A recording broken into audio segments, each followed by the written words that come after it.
Hey folks, Solly here, and today we are looking at heroic Nexus King, or as we are affectionately calling him, Salhadaar. In my opinion, this is one of the most fun fights in the raid, especially for a tank, as there is a bit more to do than normal, which is good. So as usual, I'm going to be covering the raid boss in depth, primarily from a tank point of view. However, I will be covering as many abilities as possible so every role knows what is going on. So, raid prep. Before you pull the boss, you want to do a couple of things. First things first is to place some markers around the room. So you can see here we've got some world markers which go around the room, which we will be utilising in the final phase. And then we have a skull where we will be tanking the boss, and where I pretty much stand for the entire fight. The next thing you want to do is you want to split your group up into two, making sure that you have a tank in each group, and healers and DPS, and if you want to mess around with, like, if you've got multiple demon hunters, monks, or classes that work better with each other, that is entirely up to you. Once you've done that, you are ready to pull the boss. Now this boss is a mix of single target and cleave as well, so you want to think about what talents you are going to be running. There are a few different phases throughout. So, first things first. The way that we did this then is we split our group up into two, as I mentioned, and we had two groups on either side of the boss. So you can see there's one group's going to be standing over here, one group's going to be standing over here, so red and orange. I will be tanking it on Skull, and then the other tank stands behind the boss. Now throughout this first phase, there are multiple tank swaps which you need to do, and the taunt timings are quite tight.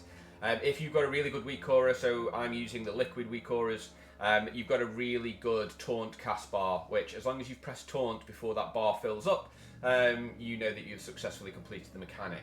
So let's get into it. On pull then, we run in, and it is just a blast the boss as hard as you can phase. Now throughout this first part of the fight, then you're going to see the tank combo come up just now. Now what happens is there is a mix. So this first one here is called Vanquish, and this is a large conal frontal which whoever has the boss initially will take the first cast. This needs to be pointed away from the raid, so by the tanks standing either side of the boss with the rest of the raid either side, a simple taunt swap will make sure that the frontal never hits. Now when this ability goes off, this is the weak aura that I was telling you about, you can see that it disappeared. That meant because I taunted, so you taunt mid-cast. I got the frontal again, so we just needed to stand there, and the tank swapped off me as before it went off. So the next ability that the boss does in this phase is Conquer. So this is a circle that goes around the tank. That tank moves to his side, so the other tank moved to the left side because he is going left in the intermission, and he moves his circle and places it over the top of the rest of the raid group. The reason why this happens is because here you can see on my screen we have a debuff called Oath, which we have 3 stacks of. If we get to the end of this phase, and anybody that has at least 1 stack of Oath will be mind controlled and you will need to kill.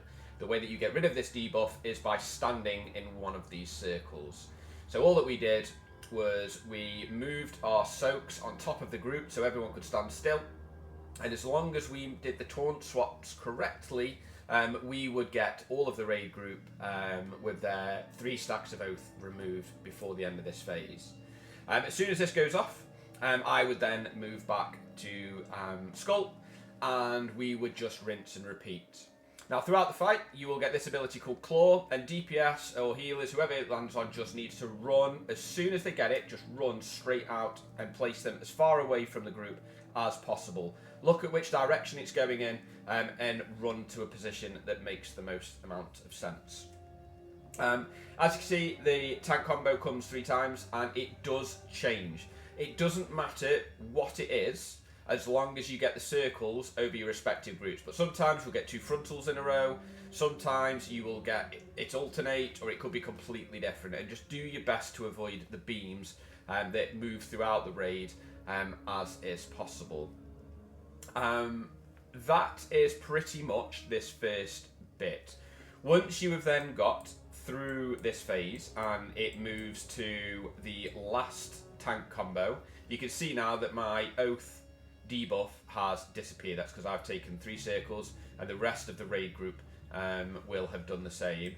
It will then start to move into the next part of the boss fight, which here, it will do a knockback where everybody needs to run out of. And as soon as it's done, you will then get the boss and the dragon Voidwing. Now, Voidwing is tauntable. Don't make the same mistake that my co-tank did and was just targeting Salhadaar and taunting him. It won't make a difference. The dragon does 2 abilities, two of which we need to be aware of. So the first one is here. You can see it coming up on my time. It's Cosmic Maw. So the other tank took that ability, and I would then take the next one, which is this Dimension Breath. Now what this does is it does a huge frontal on the main tank that's got it, and the more amount of damage that is taken from either the tank or the raid, what happens is when the ability finishes, it will apply that damage to everybody within the raid group. So I was always taking this this beam here because I was able to use Celestial Brew, I was able to use Dampen Harm, mitigate as much damage as possible, so I was taking very little damage from it, which meant hardly any raid damage went out. As you can see there, the raid frames pulse, but it was very, very little. Something else to be mindful of then, when you get in this phase, is there will be a number of players targeted with these large circles. When this happens, what these players did in our raid group was they ran to the entrance and they spaced them out so that they didn't overlap. You can't see it on my screen, but it was essentially right by where you came in on the raid. And the reason why this happens is because when Dimension Breath happens now, portals are dropped at these circles locations and the beam goes through them and hits the raid. So that you place them there so that nobody else in the raid gets hurt. Just keep an eye on those beams, where they're coming from, where the portals are, if you're going to be safe. Personal defensives are ideal in that section as well. Once you've got the hang of it, it is fairly straightforward. Okay, so as you can see then, after that phase, you then split up into your respective sides. You run to the left or right, you use your extra action button, and you fly across to the platform. There are a number of ads that you need to pick up, with the most important one being this Titan. This Titan needs to be nuked as hard as possible, because it will do a cast called Self-Destruct, and if you've not killed it before that goes off, you are wiping. Very similar to Gallywix, there are beams that the middle ad that does not move will do, and you just need to make sure that you are standing out of it and rotate around the boss, and essentially this is where you just want to cleave these ads down as much as possible while making sure that Titan does go down. As soon as you've done that, then the intermission is over and you use your extra action button and you go back, and this is the part of the fight where you will absolutely blast Voidwing as hard as possible, or I should say Salhadaar.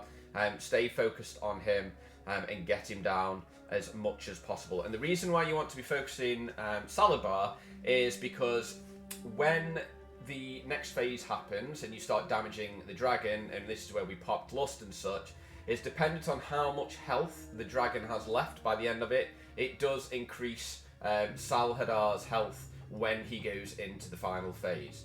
Same things are happening in this phase as well. The circles came in, everybody went to the entrance, the other tank took Cosmic Maw, I taunt swapped, take Dimension Breath and just mitigate as much as the damage as possible. These circles were placed really well, you can see they just went off to the phase.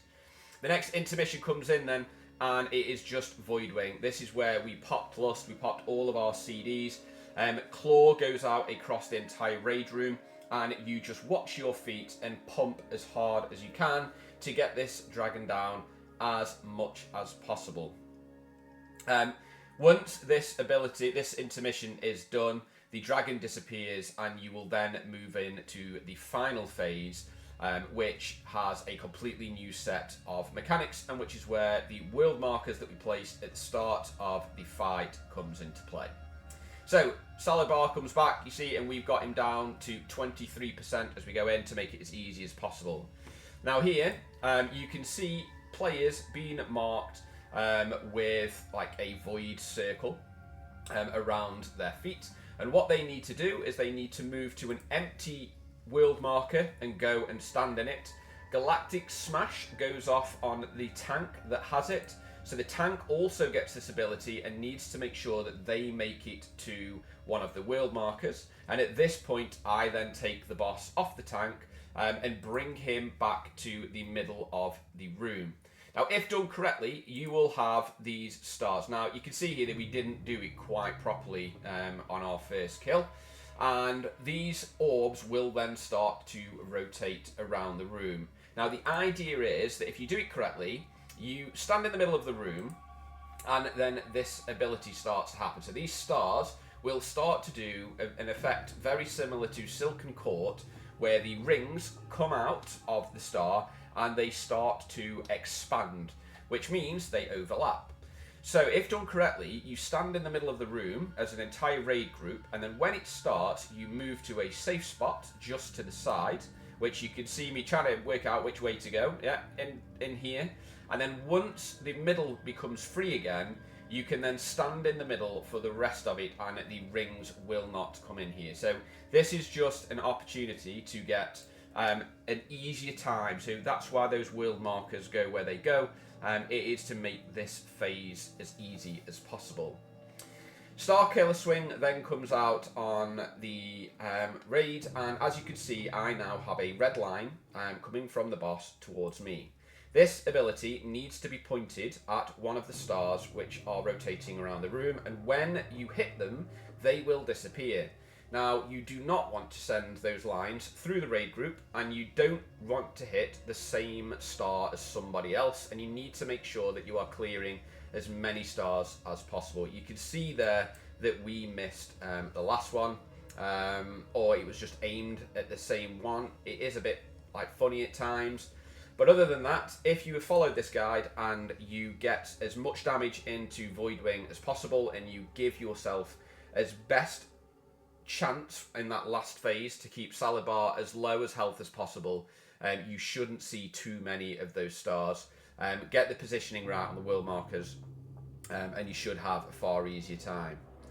Hopefully that helps you. Like I said, I really enjoyed this boss. I think it's up there in my top 3. It could even be my favourite fight as tank. However, I am enjoying Dimensius, which hopefully the vid should be up soon, as we have nearly got that one down now. Thank you very much for watching, and I'll see you in the next one.